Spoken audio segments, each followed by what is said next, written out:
గాంధీ, అలా దూరంగా ఉన్నావేం బాబు? ఇలారా పిలిచింది విజయ. ఆమె చేతి నిండా ప్యాకెట్లున్నాయి. వాడు ఆగి ఆగి మెల్లిగా ఆమె దగ్గరకు వచ్చాడు. పరీక్షలో ఈసారి నువ్వెన్నో ర్యాంక్? 9. ఏం నాన్న, మొదటి ర్యాంక్ రాలేదేమి? అది సుజనకొచ్చింది. సుజన ఎవరు? సుజన నాకు తెలుసు, చాలా బాగుంటుందమ్మా, ముందుకొచ్చి చెప్పాడు ప్రభు అనే కుర్రవాడు.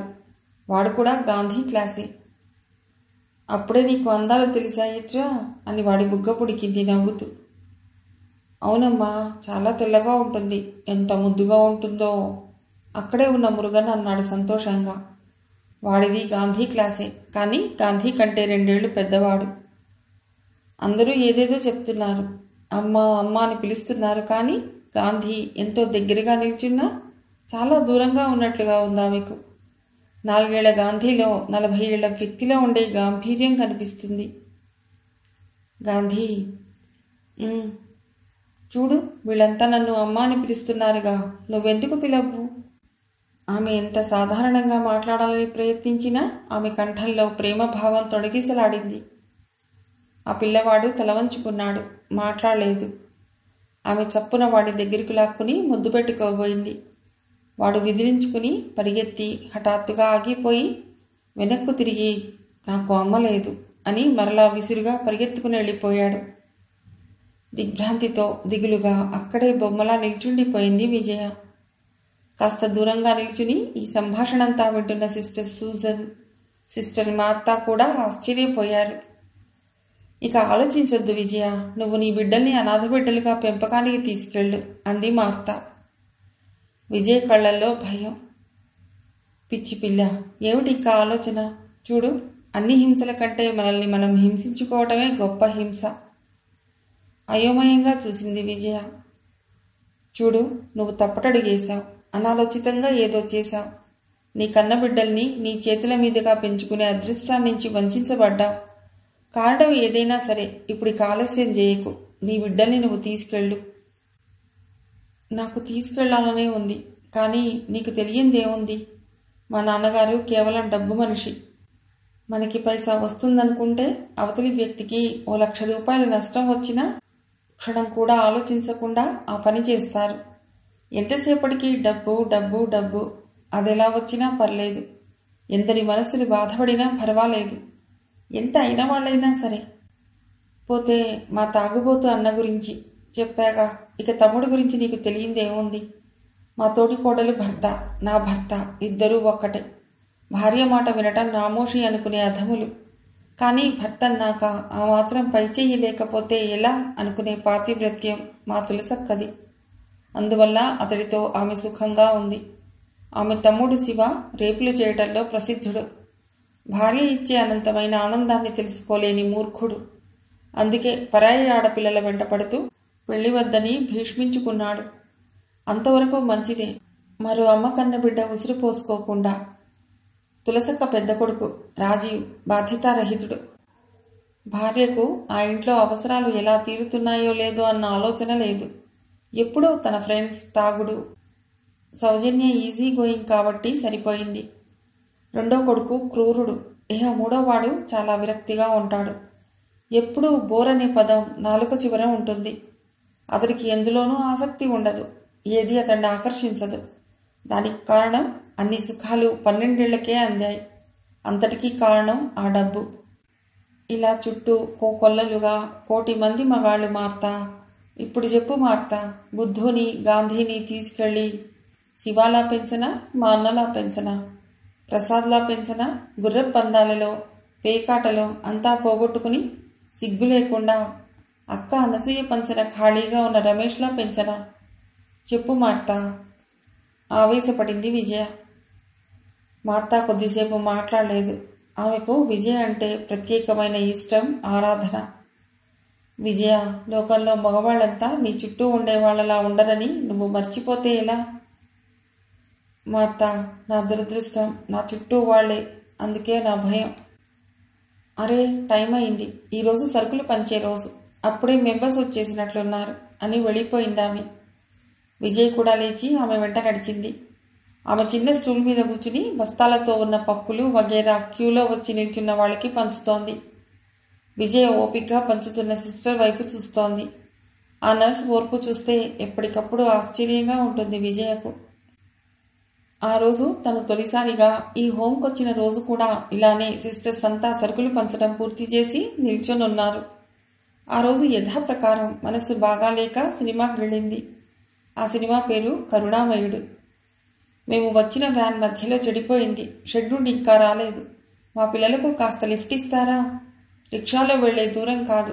మీకు అభ్యంతరం లేకపోతే, మీకు ఇబ్బంది లేకపోతే. స్నేహితురాలు అనసూయతో సినిమా వెళ్ళి వ్యాన్ ఎక్కబోయింది తను. తెల్లగుడ్డల్లో నన్. ఆమె చుట్టూ ఓ 10 మంది పిల్లలు. సంవత్సరానికో సినిమా. వీళ్ల సరదా కోసం సినిమాకు తీసుకొచ్చాను. హఠాత్తుగా వ్యాన్ చెడిపోయింది. సంజాయిషి ఇచ్చిందామె. అందులో ఆడపిల్లలు, మగపిల్లలు 10 సంవత్సరాల పిల్లల నుండి 6 సంవత్సరాల పిల్లల వరకు ఉన్నారు. వాళ్ల కళ్ళు చురుగ్గా ఉన్నాయి. వాళ్ళు స్కూల్ పిల్లలై ఉంటారు అనుకుంది తను. ఐఎమ్ సారీ, మీకు వీలు కాదేమో, మేం వెడతాము. కదలబోయింది అన్నాను. నో ప్లీజ్ రండి, నేనేదో ఆలోచిస్తున్నాను. బిలబిలమంటూ 10 మంది పిల్లలు వ్యాన్ వెనక సీట్లో సర్దుకుపోయారు.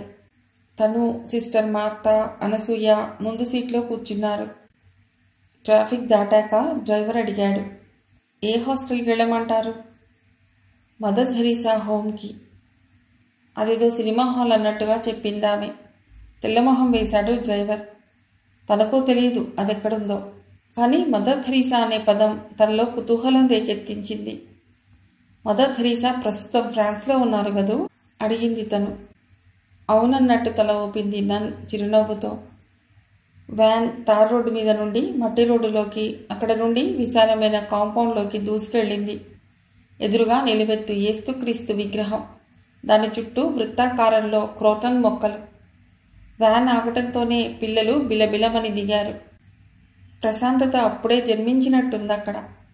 ఈ గాలి ఎంత హాయిగా ఉంది. తను బొమ్మలా దిగింది. ఆమె వెంట కదిలింది. తనకు ఆ రోజు ఎన్నడూ కలగనంత హాయిగా ఉంది. సంవత్సరాల తరబడి తను కోల్పోయిన ప్రశాంతత అక్కడ దొరికినట్టయింది.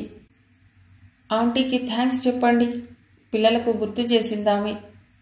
అంతవరకు తననే వింతగా, అనుమానంగా, ఆసక్తిగా, అభిమానంగా చూస్తూ ఉన్న పిల్లలు థ్యాంక్స్ అని కోరస్గా పాడారు. తను చిరునవ్వు నవ్వింది. చాలా సంవత్సరాలుగా తాను మర్చిపోయిన నిజమైన నవ్వది. ఏమిటి ఆలోచిస్తున్నావు? మార్తా హెచ్చరించడంతో తేరుకుని, ఈ హోంలో మీతో నా మొదటి పరిచయం గుర్తొచ్చింది అని మార్తాకు వీడ్కోలు చెప్పింది. ఆల్బమ్ ముందేసుకుని లివింగ్ హాల్లో కూర్చుంది విజయ. ఆమెకు తన ఆలోచనల నుండి, మానసిక ఆందోళన నుండి విముక్తి కావాలంటే పని కావాలి. ఆ ఇంట్లో తనకంటూ ఏ పని లేదు. ఈ ఇంటి యజమానురాలు పనిచేస్తే ఆ వంశవృక్షానికి అప్రతిష్ట. వంట చేయాలంటే వంట మనిషి ప్రాధేయపడుతుంది. ఆమె చేత తను పాపం చేయిస్తున్నట్టు ఫీల్ అవుతుంది. తోట పనిలో మనసును ఆహ్లాదపరుచుకుందామనుకుంటే పక్కింట్లో నుండి తన తోటి కోడలు, ఆమె కోడళ్ళు ఎవరైనా చూస్తే మళ్ళీ తోటమాలికి తల వాచిపోతుంది. ఈ ఇంటికి కోడలిగా పంపిన తన తండ్రిని శపించుకున్న కొన్ని వేల క్షణాల్లో ఇదో క్షణం. ఆమె పేజీ తిప్పింది. ఆ పేజీలోనే ఆమె కళ్ళు ఆగిపోయాయి. ఆమె మనస్సు మూలిగింది. ఆ పేజీలో ఉన్నది ఆమె పెళ్లి ఫోటో. పరిణితి చెందని మనస్సుతో, చెడిపోయిన అతడి రక్తంతో సంపర్కం. ఫలితం 2 గర్భాలు. కడకు ఈ జీవితానికి మాతృత్వం లభిస్తే చాలనే దుస్థితి. దాన్ని చేజార్చుకున్న దౌర్బల్యం తాలూకు దౌర్భాగ్యం. ఆమె కళ్లల్లో కన్నీరు. అవి 2 చెంపల మీదుగా జారకముందే మెయిన్ డోర్ తీసిన శబ్దం. లోపలికొచ్చిన వ్యక్తి ఆ ఇంటి యజమాని. ఒక ఆడపిల్లకు ఊరుకెళ్లిన భర్త తిరిగి వచ్చిన రోజు అది జీవితంలో ఎంత అందమైన రోజు. కానీ విజయ్లో ఆ ఆనందం లేదు. ఎన్నో మార్లు అతడి రాకకు సంతోషించి హఠాత్తుగా అసంతృప్తి పడ్డ విజయలో ఆ ఆరాటం ఇంకిపోయింది. లేచి వెళ్ళి అతడి పక్కన నిల్చుందామె. అతడు తలెత్తి చూశాడు. రోజు చూసే మనిషిని చూసినట్టు చూశాడతడు. ఎప్పుడొచ్చారు? 1 గంట అయింది. ఎక్కడికి వెళ్ళావు అని అడుగుతాడని ఆశపడ్డది విజయ. అలా ఆశపడటం ఆమెకు కొత్త కాదు. విద్యాధర్ మాట్లాడకుండా పేపర్లో తలదూర్చాడు. తనకు ఓ మనిషి ఉన్నాడనే భావాన్ని ఓ క్షణకాలమైనా తన గుండెల్లో పదిలపరుచుకోవాలనిపించింది ఆమెకు. అందుకే తనే అంది, మీరొస్తారని తెలియక సినిమాకి వెళ్ళాను అనసూయతో. ఇంకా నీకు ఈ సినిమా పిచ్చిపోలేదా? వ్యంగ్యంగా అంటున్న భర్త వైపు దిగులుగా చూసింది విజయ. తన నిరాశను, అసంతృప్తిని పక్కకి నెట్టి కుర్చీ ముందుకు లాక్కుని కూర్చుందామె. మీరు బిజినెస్ మద్రాసులో కాకుండా నెల్లూరులో చేయకూడదా? అతడు విసురుగా తలెత్తాడు.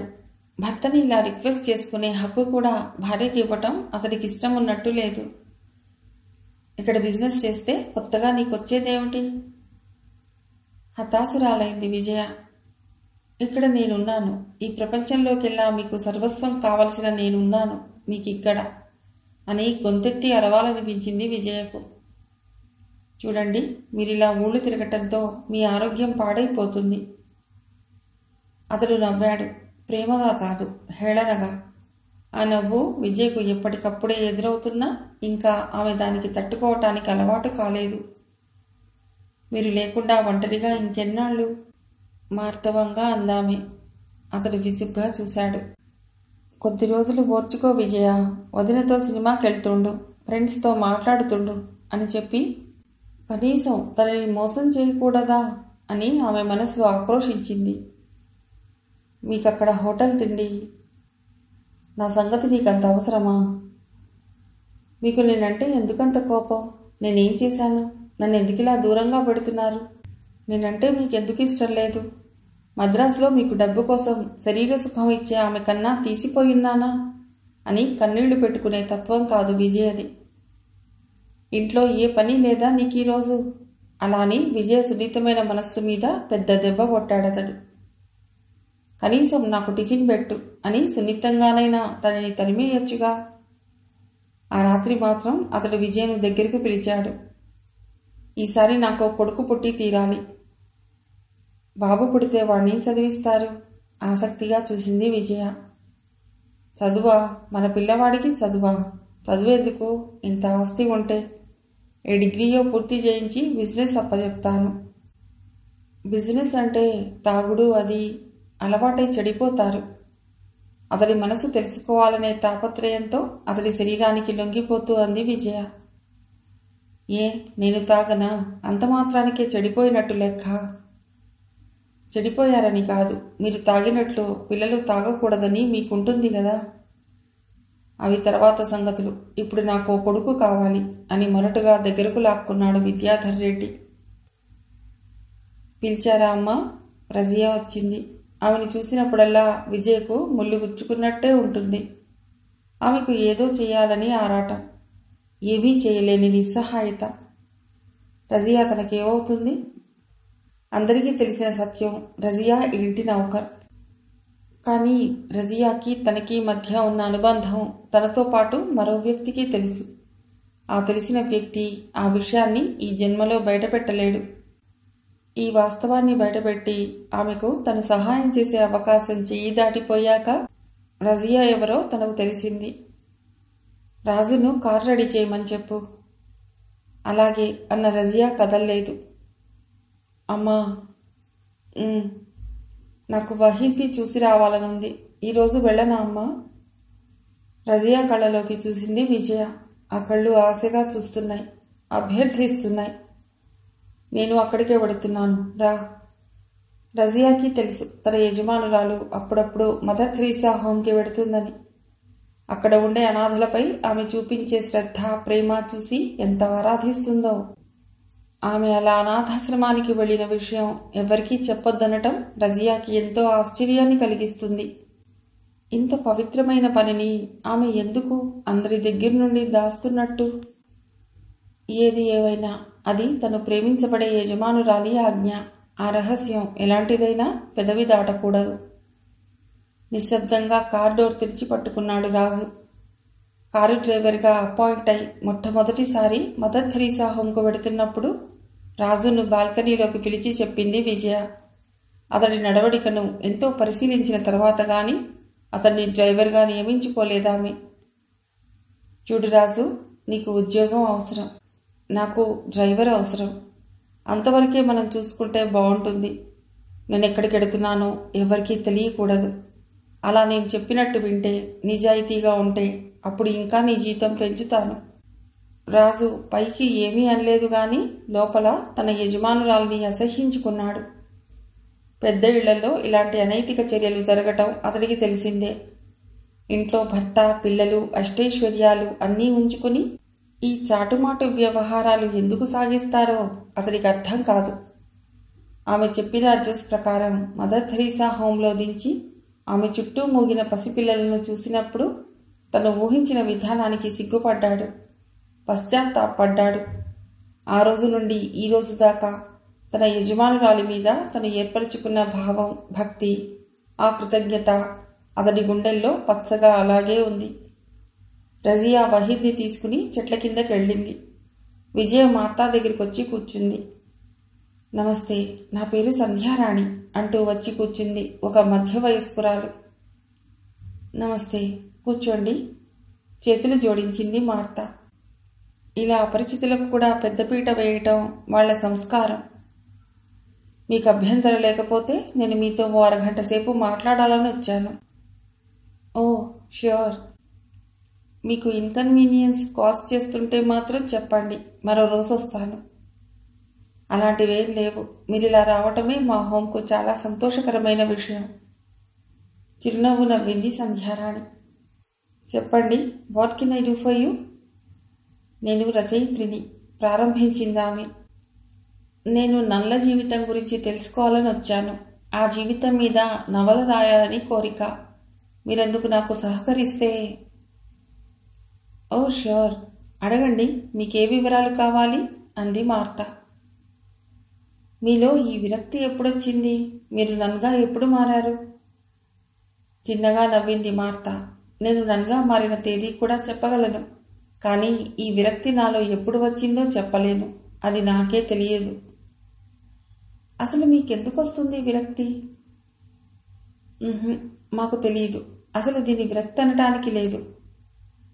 విరక్తి కాదా? విరక్తి కాకపోతే మరేమిటిది? నో, ఇది విరక్తి కాదు. ఇష్టం, కోరిక, ఇలా ఉండాలనే గాఢమైన వాంఛ. ఇలా ఉండాలనుకోవటం కోరిక? ఎవరైనా ఇలాంటి జీవితాన్ని వాంఛిస్తారా? బలవంతంగా వాళ్లను ఇందులోకి కొన్ని కారణాల వల్ల మిషన్ లాగుతుందనే నమ్మకంలో ఉన్న రచయిత్రి ఆశ్చర్యపోయింది. మీలో టెంప్టేషన్స్ ఉండవా? ఉంటాయి. ఎందుకుండవు? తప్పకుండా ఉంటాయి. కానీ వాటిని ఓవర్కమ్ చేయటానికి ప్రయత్నిస్తాం మేము. అసలు మీ సహజమైన కోరికల్ని ఎందుకు కంట్రోల్ చేసుకోవాలి? నాకు ఒక భర్త, ఓ సంసారం ఉంటే ఈ పాపల కొరకు నా కాలాన్ని, నా ప్రేమని వెచ్చించగలనా? నవ్వుతూ అంది మా అత్త. కానీ సిస్టర్, మిమ్మల్ని అల్లుకున్న మీ తల్లి, మీ తండ్రి, మీ తోబుట్టువులు వాళ్ళంతా మిమ్మల్ని ఇలా చూడటానికి భయపడరు? నో, మా తల్లిదండ్రుల పూర్తి సహకారం లేదే మేమిలా రావటానికి మా మిషన్ ఒప్పుకోదు. వాళ్ళు మన తల్లిదండ్రులు, మనల్ని కనిపించిన వాళ్ళు. ఈ జవాబు సంధ్యారాణితో పాటు విజయ్ కూడా చాలా సంతృప్తినిచ్చింది. విజయ్ మనస్సులో కూడా ఈ సందేహం చాలా కాలంగా ఉంది. మీ బంధువులు ఇక్కడికి రావచ్చా? తరచుగా రాకూడదు. ఎప్పుడైనా విజిట్ చేయొచ్చు. మీకెప్పుడైనా ఈ జీవితం వెగటు కలిగిస్తే వెనక్కి వెళ్ళిపోవచ్చా? వెళ్ళొచ్చు. నన్గా మారిన 10 సంవత్సరాలలోపు ఎవరికైనా అవకాశం ఇస్తుంది మిషన్. మరో ప్రశ్న, మీకు శ్రమిస్తున్నాను. నో, అలాంటిదేం లేదు. అడగండి. మీరు ఈ డ్రెస్ ఎందుకు వేసుకోవాలి? నన్గా మాకు ఏ విధమైన టెంప్టేషన్స్ ఉండకూడదు అని. ఆగి, ఏ తెలుపు మీకు ఇష్టం లేదా అని కుతూహలంగా చూసింది మార్తా. ఇష్టమే, కానీ ఇలా ప్రతిసారి తెలుపు వాడితే వెగటు కలుగుతుంది కదా. మాకు వెగటు కలగకూడదు. మా జీవితాల్లో ఇలా డ్రెస్లోనే కాదు, మీలా మా జీవితాల్లో కొత్తదనం అంటూ మాకుండదు. అంతా రొటీన్, అంతా ఒకే మాదిరి, ఒకేలాగా. సారీ, మిమ్మల్ని నొప్పించానా? భలేవారే, మాకై మేము ఇష్టపడి కోరుకున్న మార్పు ఇది. మీరు ఇలా మారటానికి కారణం తెలుసుకోవచ్చా? నవ్వి అక్కడికి వచ్చిన ఆయా చేతిలోని జ్యూస్ తీసుకుని తలా ఒక గ్లాస్ అందించింది మార్తా. మేమిలా మారటానికి ఒకే ఒక్క కారణం మా మనస్సు. ఈ జీవితానికి విరుద్ధంగా ఎంత ఖరీదైన జీవితాన్ని చూసినా అది తృప్తి పడలేదు. మీరు తృప్తి పడ్డారా నా జవాబుకు? తృప్తి పడ్డట్టుగా నవ్వింది సంధ్యారాణి. చాలా థ్యాంక్స్, మీకు శ్రమించాను, కానీ చాలా తెలుసుకున్నాను అని లేచి నిల్చుంది సంధ్యారాణి. Always welcome. మీలాంటి రచయిత్రులను కలవటం చాలా సంతోషమైన సంగతి అని గేటు దాకా వచ్చి రచయిత్రికి వీడ్కోలు చెప్పి వెనక్కి తిరిగిన మార్తా ఆ రచయిత్రి గురించి తన మనసులో మెదిలిన భావాల్ని బయటపెడుతుందేమోనని ఎదురు చూసింది విజయ. కానీ మార్తా ఏమీ మాట్లాడలేదు. గేటు దగ్గర నుండి చకచకా నడిచి డెస్టిట్యూట్స్ వార్డులోకి వచ్చింది. ఆమెను అనుసరించింది విజయ. విజయ, మనసు బాగోలేదని రాశావు. ఎన్నిసార్లు చెప్పినా వినిపించుకోవు. అక్కడ ఇంకా నీకేం మిగిలిందని? ఇక్కడ నీకు నేనున్నాను. వచ్చే తల్లి, ఇక్కడ నీకు ఏ లోపమూ రానీయును. నిన్ను కంట్లో పెట్టుకుని కాపాడుకుంటాము. వచ్చే తల్లి, నీ ఆస్తిపాస్తులను నీ ఇష్టం వచ్చినట్టు చేసుకో. వాటి కొరకు నేను నిన్ను పిలుస్తున్నానని మాత్రం అనుకోకు. ఈ వయస్సులో నాకు ఇంకేం కావాలి? నీ సంతోషం తప్ప. మీ ఆయన మారిన రోజు వెడుదువు గాని. హోం నుండి వస్తూనే తండ్రి దగ్గర నుండి ఫోన్. నీ ఆస్తి కోసం నిన్ను నేను పిలుస్తున్నానని అనుకోకు. ఈ వయస్సులో నాకు ఇంకేం కావాలి? నిజమే, ఈ వయస్సులో ఆయనకు డబ్బెందుకు? ఆ డబ్బు కావలసిన ఆ వయస్సు పోయింది. అమ్మను బాధించిన ఆ పొగరు పోయింది. అమ్మ విలువ అమ్మ ఉండగా ఆయనకు బోధపడలేదు. అందుకు ప్రయత్నించనూ లేదు. ఆ రోజుల్లో ఆయన దృష్టిలో భార్య పుట్టింటి నుండి డబ్బును, పొట్టలో నుండి పిల్లల్ని తనకు అందించే యంత్రం. అమ్మకు తండ్రంటే ఎంత అసహ్యమో తనకు తెలుసు. ఆమె గుండెల్లో అతడెప్పుడూ భర్తగా మనలేదు. కేవలం ఆమె 3 బిడ్డలకు తండ్రిగా ఆమె అతడిని 20 సంవత్సరాలు భరించి ఇక భరించలేక పరమపదించింది. అమ్మ పోయాక అతడు మారారు. మారిన తండ్రిని తను ప్రేమించింది. తనకు తెలుసు ఈరోజు అతడు తనని మనస్ఫూర్తిగానే పిలుస్తున్నారు. కానీ తను వెళ్ళలేదు. తన బతుకు ఎవరి మీద ఆధారపడకూడదు. తన బతుకు అర్థం వేరే ఉంది. దాని కొరకు తనిప్పుడు ఈ ఒంటరి బతుకు భరించక తప్పదు. విజయ, మీ అన్నయ్య మరీ పాడైపోతున్నాడమ్మా. 24 గంటలు తాగుడే. జీవితాల్లో సంధ్య రాలిపోయాక గాని గ్రహించరేమో. ఓ 25 ఏళ్ల క్రితం నాన్న తండ్రి కూడా అలాగే అనుంటారేమో. పాపం వదిన అనుకుంది విజయ. అన్న మీద జాలి వేయలేదామెకు. ఆ తాగుడుకు బానిసై భార్యను పోగొట్టుకున్నాడు. తోబొట్టువుల ప్రేమను పోగొట్టుకున్నాడు. లోకం దగ్గర చెడ్డవాడనిపించుకున్నాడు. అయినా అతడంటే ఆమెకు జాలి లేదు. ఇది స్వయంకృతాపరాధం. దానికి క్షమాపణ లేదు. ఒకే ఒక్క అలవాటు కోసం, అది ఇచ్చే క్షణికానందం కోసం, ఆ ఆనందం తాలూకు మజా కోసం ఎంతమందిని హింసించాడు, హింసిస్తున్నాడు. వంశ ప్రతిష్టని ఎంతలా మంటగలిపాడు. దానికి జాలిపడాలా, శపించాలా? తండ్రిని ఓదార్చి ఫోన్ పెట్టేసి తలెత్తింది విజయ. ఎదురుగా సత్యనారాయణ. అతడిని కోప్పడింది విజయ. 10 గంటల దాకా ట్యూషన్లు చెప్తూ ఉంటే నువ్వెప్పుడు చదువుకుంటావు? అతను జవాబు చెప్పలేదు. ఆ డబ్బు నేనిస్తాను, ఆ ట్యూషన్కి నేను రానని చెప్పేసిరా. సత్యనారాయణ కృతజ్ఞతగా చూశాడు. ఆమెకు కృతజ్ఞతలు అందుకోవడంలో నిషా లేదు. ఎదుటి వ్యక్తి మంచితనాన్ని, అభిమానాన్ని గ్రహించగలిగిన మనుషులే కృతజ్ఞత చూపించగలరని ఆమెలో ఓ గట్టి నమ్మకం. కృతజ్ఞత చూపించవలసిన ఒక్కో సమయంలో తన భర్త తనకి కృతజ్ఞత చూపలేదు. పైగా తన ఎడల చాలా కృతజ్ఞుడయ్యాడు. అంతకుముందు వారాలు చేసుకుని BA చదివే సత్యనారాయణ ఈ ఇంటికి పూర్తిగా వచ్చేసి ఇంకా నెల కాలేదు. ఆ రోజు అతడి ప్రోగ్రెస్ కార్డు చూసి, ఏం సత్య, మార్కులు ఇంత తక్కువగా వచ్చాయి అని తను అడిగినప్పుడు వాడు తల వంచుకుని, ఆకలిస్తుందమ్మా అందుకని అని జవాబు చెప్పాడు. అంటే అతడికి కడుపు నిండా తిండి దొరకడం లేదన్నమాట. సత్య, ఈరోజు నుండి ఇక్కడే ఉండి చదువుకో. అన్నానికి ఇంకెక్కడికి వెళ్ళక్కర్లేదు అంది. థ్యాంక్స్ అమ్మా. అతడి కళ్ళల్లో కృతజ్ఞత చూసి తృప్తిగా ఫీల్ అయ్యింది విజయ. ఆ రోజు అనాలోచితంగా చేసినా ఎంత మంచి పని చేశాను అని అనుకుంది. కానీ ఈ విషయం తెలియగానే తోటికోడలు తులసి, ఆడబిడ్డ భువనేశ్వరి ఇద్దరూ వచ్చి అనుమానించిన రోజు కుంచుకుపోయింది విజయ. నువ్వు చేసిన పని బాగోలేదమ్మా. పరాయి పిల్లవాడిని ఇంట్లో పెట్టుకుంటే ఒంటరి ఆడదానివి, నీకు చెడ్డ పేరు వస్తుంది. చటుక్కున ఏదో అనబోయి నిగ్రహించుకుంది. అయితే అక్క, ఆయన వచ్చేదాకా రాత్రిపూట సత్యం మీ ఇంట్లో పడుకుంటాడు.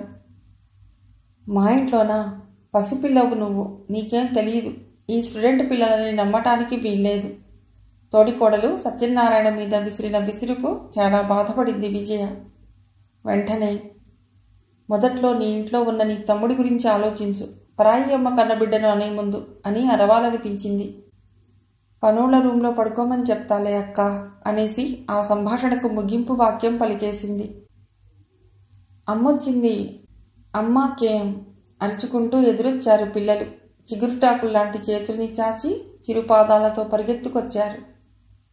విజయ్ గుండెల్లో సామ్రాజ్యాలు జయించిన ఆనందం. అదేమిటి? కుతూహలంగా ప్రశ్నించిందో పిల్ల. ఆ పిల్ల ఈ మధ్యనే ఈ హోంలో చేరింది. అది కెమెరా. అమ్మ మనల్ని ఫోటో తీస్తుంది, బుద్ధు చెప్పాడు. చప్పున వంగి బుద్ధును ముద్దు పెట్టుకుంది విజయ. అదిగో అమ్మా, నీకు బుద్ధు అంటేనే ఇష్టం. ఈరోజు కూడా ఒక పిల్ల తన పార్షియాలిటీని తనకు గుర్తు చేసింది. మరి నువ్వు అనలేదుగా అమ్మ ఫోటో తీస్తుందని అని సర్దేసింది విజయ. మీరు వరుసగా నిల్చుంటే మీకు ఫోటో తీస్తాను. అరే, గాంధీ కనబడ్డే అని తడబడి వహీద్, ఉషా ఏరి అంది. వాళ్ళు లోపలున్నారు, బుద్ధు చెప్పాడు. మరి పిలవకుండా నువ్వు వచ్చేసావా బుద్ధు? పో, పిలుచుకురా పో, అమ్మ ఫోటోలు తీస్తుందని చెప్పు. అమ్మ మాట పూర్తి కాకుండానే పరిగెత్తి అదే స్పీడ్గా తిరిగొచ్చాడు బుద్ధు. గాంధీ రాడంట. నిరాశపడింది విజయ. సరే, మీరు నిల్చోండి. అందరూ చాలా సంతోషంగా ఉన్నారు. కెమెరాలో ఫిల్మ్ అంతా అయిపోయింది, ఆఖరి స్నాప్ తప్ప. నాకు మరో ఫోటో అడిగింది మూగ సంజ్ఞలతో బాల. అనాథగా మిగలటమే పెద్ద శాపమైతే మూగపిల్లలుగా పుట్టడం మరో పెద్ద శాపం. పాపం, గాంధీకి ఒక్క ఫోటో కూడా తీయలేదు కదమ్మా అంటూనే గాంధీ ఉండే హాలు వైపు నడిచింది విజయ. ఒక్కడే చాప మీద ముడుచుకుని కూర్చునున్నాడు. గాంధీ ఫోటో తీయనా? వాడు తల అడ్డంగా ఊపాడు. అదేం నాన్న, ఎందుకొద్దు?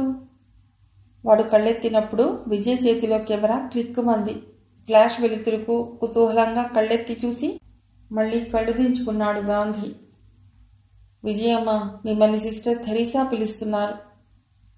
ఎందుకు అని అక్కడి నుండి కదలలేని దానిలా కదిలింది విజయ. ఈమె విజయ చాలా మంచి వ్యక్తి, మీకు చాలా సహాయంగా ఉంటారు అని ఆ కొత్త వ్యక్తిని విజయ్కి పరిచయం చేసి, వీరికొక సహాయం కావాలట, మీతో చెప్తారు, కాస్త చేయగలవా అంది. నేను చేయగలిగిందైతే తప్పక చేస్తాను అంది విజయ. మీరవునంటే రేపొచ్చి మిమ్మల్ని కలుస్తాను అని వెళ్ళిపోయాడా వ్యక్తి. సిస్టర్ వెళ్ళిపోయింది. సిస్టర్ మార్తా నవ్వుతూ వచ్చింది. గాంధీ ఏమంటున్నాడు? అదే వాలకం, మారలేదు మార్తా అంది విజయ. దిగులు పడకు విజయ, వాడికి ఎంత వయసని? వహీద్ ఎలా ఉన్నాడు? మంచి తెలివైన పిల్లవాడు. జాతి మార్పు పెళ్లిళ్లలో మంచి పిల్లలే పుడతారు మార్తా అని నిట్టూర్చి కారులో కూర్చుంది విజయ. కొద్ది దూరం వెళ్ళాక కారు స్లో అయింది.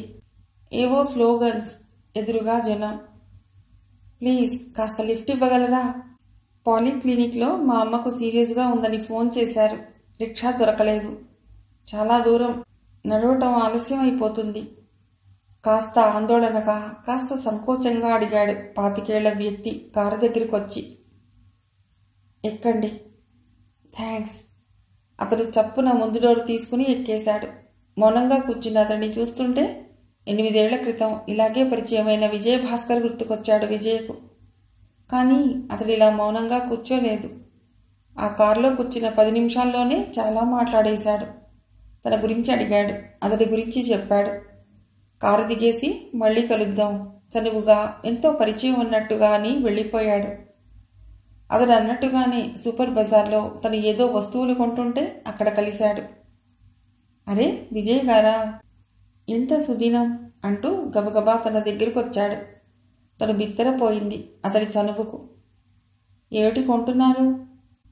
ఎంబ్రాయిడరీ దారాలు. షాప్ అబ్బాయి బిల్ చేతిలో పెట్టాడు. కౌంటర్ దగ్గరకు నడవబోయింది. ఆ బిల్ ఇలా ఇవ్వండి.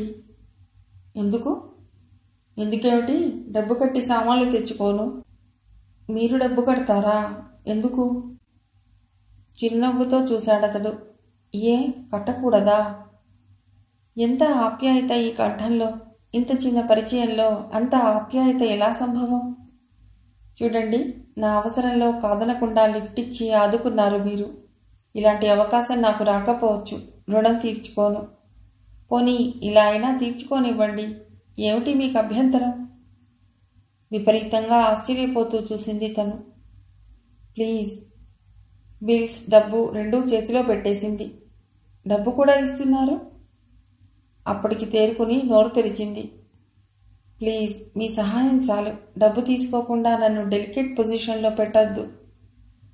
అతడు కన్నార్పకుండా క్షణం చూసి డబ్బు, బిల్లు అందుకున్నాడు.